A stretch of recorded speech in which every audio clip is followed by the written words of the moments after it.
Hello दोस्तों। Hello, कैसे हैं आप सब? उम्मीद करते हैं आप सब बहुत ही अच्छे होंगे। तो मेरा नाम है हर्ष और स्वागत करता हूं आपके अपने यूट्यूब चैनल मेंस बाबा के ऊपर में। तो जैसा कि आप दिन से न्यूज़ सुन रहे होंगे कि इकोनॉमिक सर्वे 2023 पेश कर दिया गया है निर्मला सीतारमण जी के द्वारा लोकसभा के अंदर में। तो क्या है प्रमुख बातें, किस चीज़ के बारे में बात रखा गया है? हालांकि पूरा इकोनॉमिक सर्वे तो लगभग 400-500 पढ़ने का होता है, तो उतना पढ़ाना और एक्सप्लेन करना पॉसिबल नहीं है किसी वीडियो के अंदर में। काफ़ी लंबा वीडियो बन जाएगा। तो कुछ प्रमुख बिंदुओं पर ऊपर में बात करते हैं। बाकी अगर आपकी इच्छा हो कि आप इकोनॉमिक सर्वे पढ़ना चाहें तो भारत सरकार के जो इंडियन बजट करके ऐसा कुछ साइट है, उस पर जाके आप डाउनलोड कर सकते हैं इकोनॉमिक सर्वे को और पढ़ सकते हैं। तो एक बार सेशन को लाइक कर दें और चैनल को भी सब्सक्राइब कर दें और शेयर कर दें अपने सारे दोस्तों के साथ। फिर वह चाहे तैयारी कर रहे हो UPSC, state PCS, SSC, banking, railway इत्यादि किसी भी एग्जाम की, जहां करंट अफेयर वगैरह आता है और इकोनॉमिक उनका पार्ट है, तो उनके के साथ साझा जरूर करें। तो जीएस पेपर 3 से इंपॉर्टेंट रहेगा, इंडियन इकोनॉमी का पार्ट है। द इंडियन एक्सप्रेस के द्वारा भी कवर किया गया है। 31 जुलाई की जनवरी की न्यूज़ है, मैं कवर अप कर रहा हूँ आज ही।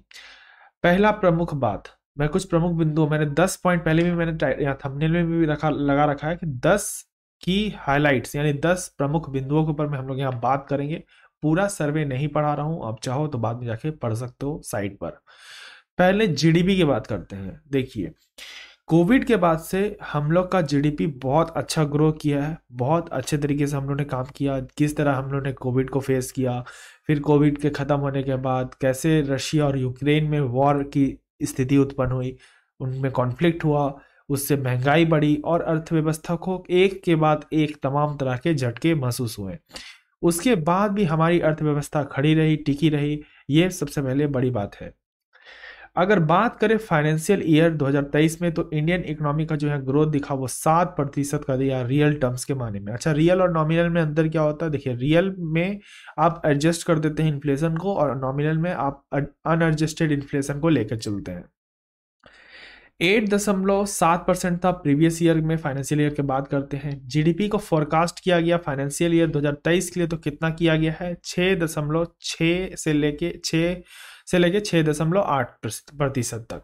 तो यहाँ पे हमको यहाँ पे ये भी कहा गया कि भैया अगर हमको यहाँ पे पॉलिटिकल इशू कुछ ऐसा देखने को मिलता नहीं है, जैसे आपका रशिया यूक्रेन वॉर हो गया, या तो मान के भारत चल रहा है कि हाँ इतना जीडीपी रहेगा, अभी हमारी जीडीपी बूम करेगी, ग्रो करेगी अभी भी। लेकिन हो सकता है 2024 में कहीं ना कहीं जीडीपी हल्के से नीचे आए। तो किस रेंज में रहेगी अगर ये फोरकास्ट किया गया, तो वो रेंज याद रखिएगा साथियों, 6 से लेके 6.8%।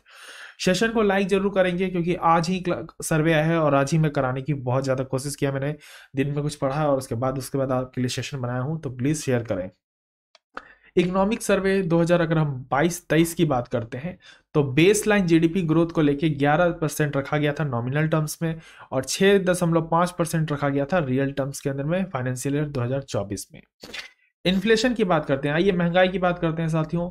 तो महंगाई में जिस आपको दिखा होगा कि आरबीआई पे लगातार सवाल उठ रहे थे कि सरकार बोल रही थी कि तुमको जो रेपो रेट दिया गया ना भैया, उस रेपो रेट में कम करो। तुमने रेपो रेट लगातार बढ़ाया, तुम हर महीने बढ़ा रहे हो।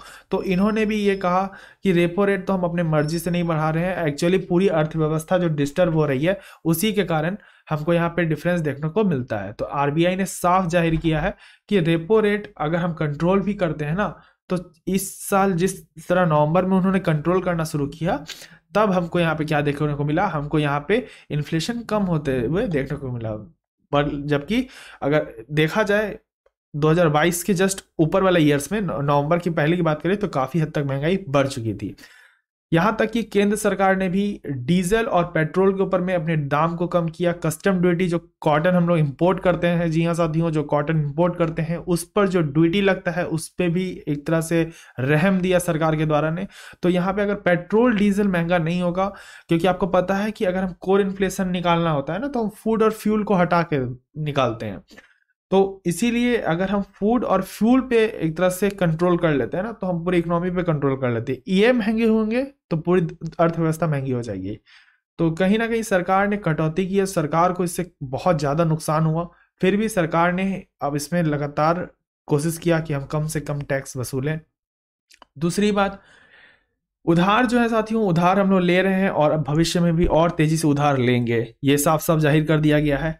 इन्फ्लेशन रेट आने वाले टाइम में बना रहेगा, चेंज ज्यादा बढ़ेगा भी नहीं, ज्यादा कम भी नहीं होगा, तो यहाँ पे समान स्थिति देखने को मिलती है। तीसरा पॉइंट निकल के आ रहा है, एम्प्लॉयमेंट जनरेशन। जी हाँ साथियों, लेबर मार्केट की बात करें तो यहाँ पे जो प्री कोविड से पहले जो लेबर मार्केट में डिमांड था ना, उसको भी पीछे छोड़ चुका है। अर्बन और रूरल एरियाज के अंदर में बहुत ज्यादा हमको हाई रेट ऑफ यहाँ पे एम्प्लॉयमेंट देखने को मिल रहा है लेबर मार्केट के अंदर में। साथ ही साथ अगर हम बात करें अनएम्प्लॉयमेंट रेट के लिए तो 5.8% था आपका 2018-19 में, जो 20-21 में घटकर कितना हो गया 4.2%। तो एम्प्लॉयमेंट जनरेशन भी हमको यहाँ अच्छा खासा देखने को मिल रहा है। बूस्ट किया है एग्रीकल्चर सेक्टर ने, भैया जी कम ऑन आ जाइए। सबसे इंपॉर्टेंट बात, प्राइवेट सेक्टर को इन्वेस्टमेंट। जी हाँ, प्राइवेट सेक्टर इंटरेस्ट ले रहे हैं एग्रीकल्चर के अंदर में। बहुत लोग एग्रीकल्चर में इन्वेस्ट नहीं करना चाहते हैं, लेकिन सरकार ने इस तरह से स्कीमें चलाई, बढ़ावा दिया कि हमको यहाँ पे प्राइवेट सेक्टर के अंदर में अच्छा खासा इन्वेस्टमेंट देखने को मिल रहा है। अगर हम क्रेडिट ग्रोथ की बात करें तो जो इंस्टीट्यूशनल हैं, जो क्रेडिट प्रोवाइड करते हैं एग्रीकल्चर सेक्टर के अंदर में, उन्होंने कहा है कि भैया हम ग्रो करते रहेंगे। अच्छा खासा हम लोगों ने क्रेडिट प्रोवाइड किया है, लगभग 18.6 लाख करोड़ तक का यहाँ पे ऋण जो है प्रोवाइड किया गया है एग्रीकल्चर सेक्टर के द्वारा, जो भी क्रेडिट इंस्टीट्यूशंस के ऊपर में सरकार के द्वारा बनाए गए हैं। ठीक है, एमएसएमई की बात करें, जी हाँ साथियों, MSME micro small medium enterprises 30% हमको यहाँ पे देखने को मिल रहा है जनवरी में ग्रोथ। और साथ ही साथ ये कहा गया है कि लार्ज इंडस्ट्री भी क्रेडिट लेगी, बड़े बड़े उद्योगपति भी आएंगे इसमें, और साथ ही साथ डबल डिजिट ग्रोथ। जी हाँ साथियों, याद रखिएगा डबल डिजिट ग्रोथ दर यहाँ पे दर्ज किया जाएगा आने वाले वक्त के अंदर में।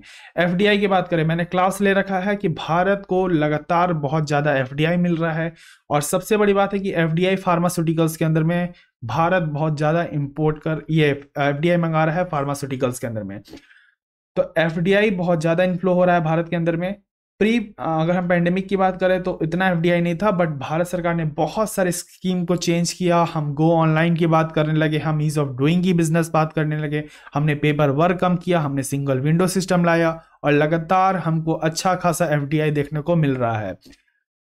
एक्सटर्नल सेक्टर परफॉर्मेंस की बात करें, एक्सपोर्ट की बात करें तो फर्स्ट हाफ में, जी हाँ साथियों, सेकंड हाफ के अंदर में हमको यहाँ पे क्या मिल रहा है, मॉडरेट देखने को मिल रहा है। अगर हम सिर्फ 22 की बात करते हैं ना, तो भैया 22 में तो हमने आसमान छू दिया एक्सपोर्ट में, लेकिन हो सकता है कि 23-24 में गियर शिफ्ट करे और थोड़ा सा माइल्ड एक्सेलरेशन, यानी यहाँ पे थोड़ा सा चलो एक्सपोर्ट कर रहे हैं लेकिन ठीक ही ठाक है, ना कम कर रहे हैं ना ज्यादा कर रहे हैं, लेकिन जो बूम था वो कहीं ना कहीं अब थोड़ा कम होगा। दूसरी बात, फार्मा और मोबाइल एक्सपोर्ट। जी हाँ साथियों, फार्मास्यूटिकल्स में भारत ने एफडीआई क्रॉस कर दिया है, कितना, $20 बिलियन। जी हाँ साथियों, $20 बिलियन का जो मार्क दिया गया था उसको भी भारत ने तोड़ दिया है। और साथ ही साथ मोबाइल सेगमेंट, आपका प्यारा मोबाइल सेगमेंट जिसमें आप दिन रात लगे रहते होगे, भारत बन चुका है सेकेंड लार्जेस्ट मोबाइल मैन्युफैक्चरिंग। यहां देखिए, यहां क्वेश्चन निकल के आ रहा है, second largest mobile manufacturing global में बात करें, भारत सबसे ज्यादा मोबाइल मैन्युफैक्चर कर रहा है। हैंडसेट को भी अगर हम इंक्लूड करें, जो कीपैड वाले फोन होते हैं, तो 6 करोड़ यूनिट यहाँ पे बना रहा है भारत लगातार, और लगातार 2015 से यहाँ हमको हाई ग्रोथ देखने को मिल रहा है मोबाइल सेक्टर के अंदर में भी। क्रेडिट ग्रोथ की बात करें तो मैंने ये चर्चा कर दी है, वही चीजें रिपीटेड है। एमएसएमई में लगातार क्रेडिट ग्रोथ बढ़ रहा है और इसी तरह हम लोग आगे बढ़ते रहेंगे। दूसरा, कैपिटल एक्सपेंडिचर की बात करें तो भारत सरकार के द्वारा यानी केंद्र सरकार के द्वारा लगातार कैपिटल एक्सपेंडिचर किया जा रहा है। अगर हम बढ़ावे की बात करें तो पहला 8 महीना के अंदर में फाइनेंशियल ईयर 23 में 63.4% हमको यहाँ देखने को मिला है। साथ ही साथ इंडियन इकोनॉमी, अगर हम करंट ईयर की बात करें तो ठीक है, इसमें भी हम ग्रोथ करते ही रहेंगे, ये भी माना जा रहा है।